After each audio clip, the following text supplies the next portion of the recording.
Greetings, members one and all of the Salivation Nation. There's been a massive discovery of a wreck of a Russian warship that was carrying $113 billion in gold.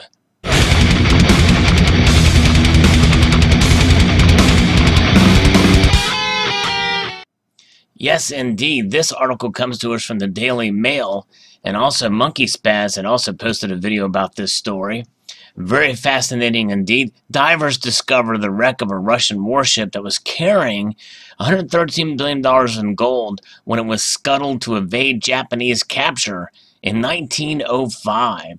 A South Korean company has discovered the wreck of a Russian ship, Dmitry Donskoy. Warship was scuttled in 1905 to stop it from falling into Japanese hands during the Battle of Tsushima during the Russo-Japanese War. Quite fascinating indeed. The South Korean salvage team discovered the wreck of the Russian warship Dmitry Donskoy 113 years after it sank.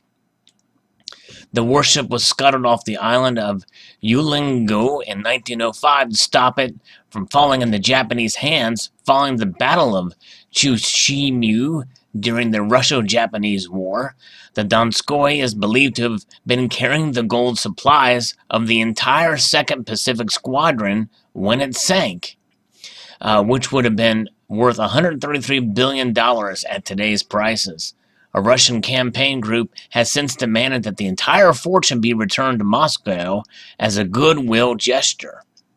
Quite fascinating, indeed. And here we see a picture of one of the pieces of the ship discovered.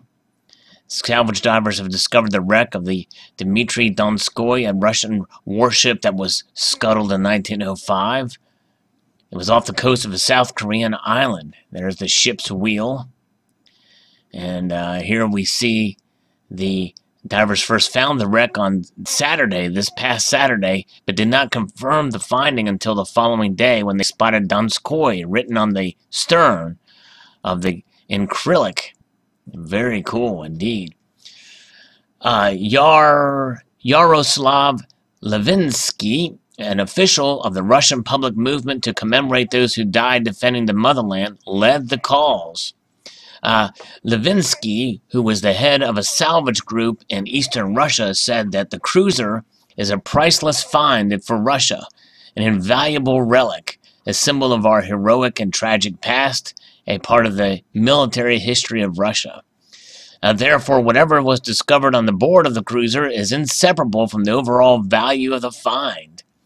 Divers from salvage firm Chanel Group have been searching for the wreck for years and finally located it on Saturday at a depth of 1,400 feet, around a mile off the coast of Uluengdo. Teams concluded that the wreckage was likely the Donskoy because of its sail plan appeared identical to the long-lost ship, which had 3 sails and 2 chimney stacks, relying on both wind and coal power to drive it. A second exploration of the wreck the following day confirmed it to be the Donskoy after the ship's name was spotted written in acrylic across its stern. Divers said the stern of the ship is in poor condition along with the hull, which was partially split, but the upper wooden deck remains largely intact. The armor on the side of the hull was well preserved, while the cannons, machine guns, and anchor and steering wheel are still in place.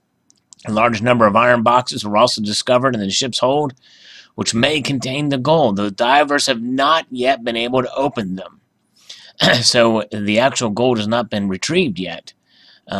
Operations are now underway to raise the wreck from the seabed along with the companies from China, Canada, and the UK. Chanel Group believes that there could be as much as 200 tons of gold on board the ship, which would be worth around $133.4 billion.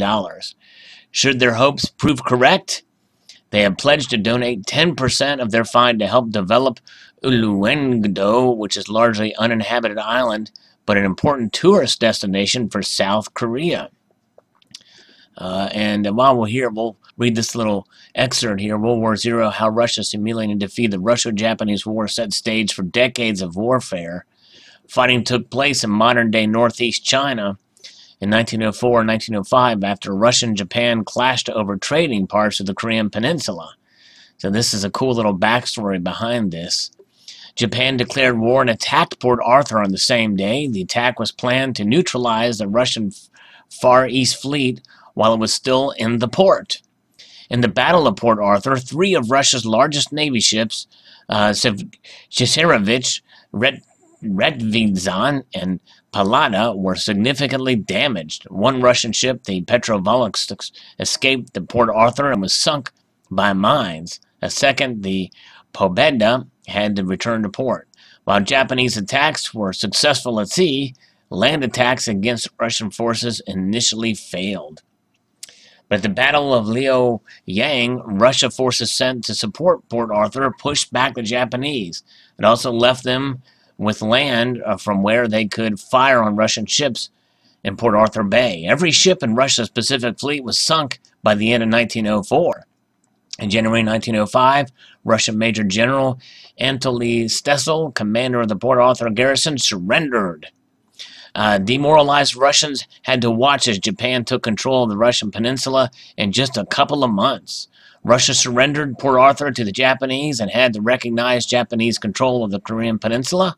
The costly, humiliating series of Russian defeats in the Russo-Japanese War left the Russian Empire demoralized.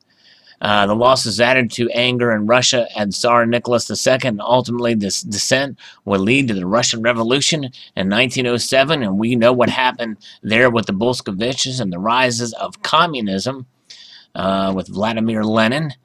And now we have another Vladimir in charge, Putin, who is making the news today.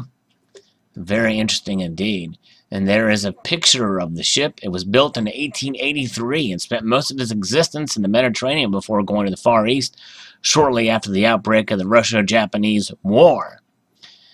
Very cool indeed. Ship was escorted transport vessels at the rear of the 2nd Pacific Squadron when the flotilla was attacked by a much larger Japanese force in the Battle of Tsushima, pictured after being refitted. Look at that. There's a difference between the two. And so here we see there's the island, a map of the area. Very interesting indeed. Fascinating. It was crippled during the battle, then it fled and made it to the far South Korean island before it was scuttled to stop it falling into Japanese hands. Another 10% will be gifted to Russia as the owner of the wreck and would be used on projects such as railway to connect Russia and South Korea running through North Korea. The Donskoy was launched in 1883 and spent most of its life operating in the Mediterranean before being deployed to Russia's 2nd Pacific Squadron in 1904. And the warship was guarding transport vessels in the rear of the convoy when it was intercepted by a much larger Japanese fleet. 1905. There's the officers. I like the Daily Mail. They really show a lot of detail and show a lot of photographs and historical context in many of their stories. They do a great job with them. Very cool to see that. Including, man, I believe the Captain Ivan Ledebev, far right here, who was wounded before the warship was scuttled and later died from his injuries. In total, 60 of the ship's crew were killed and another 120 wounded before Captain Lebedev ordered the boat to stop its crew to go ashore. How we pronounce that? The boat's stern and hull are said to be badly damaged, but its upper wooden deck is in good condition and with cannon and machine guns pictured still in place after the retrofitting earlier. The ship's masts have been completely destroyed and have its chimney stacks. Very cool. And goes on again to talk about the history and of the battles. Very cool. So it's possible that this gold, it says that it's believed to have been carrying gold supplies for the entire flotilla, which would have been used to pay port fees and salaries of crew and captains while at sea. It's also possible that smaller gold stores kept on board other vessels and the flotilla were transferred to the Donskoy as it went down. Given the history of false claims about discovering the Donskoy in the past, Chanel Group has promised to bring some of Lebedev's personal effects to the surface as further proof of their discovery. The salvage operation is scheduled to begin in October and November, and further finds will be presented to the public in December, RT reported. So we don't know exactly. I guess they're pretty confident that that much gold is down there, but it's one of those things that's kind of like I'd like to really see it to believe it, for sure. We'll see what happens, but very fascinating story indeed. Uh, Quite interesting. It could make history with that much gold discovered underneath. And then what will happen with all those coins? Or is it coins or is it gold bars? You know, will they be treated as such? Was the case with the USS Central America? Maybe some of the pieces melted down and struck as collector pieces for it. Or will the coins themselves be sold as a special collection and related to this? We'll see.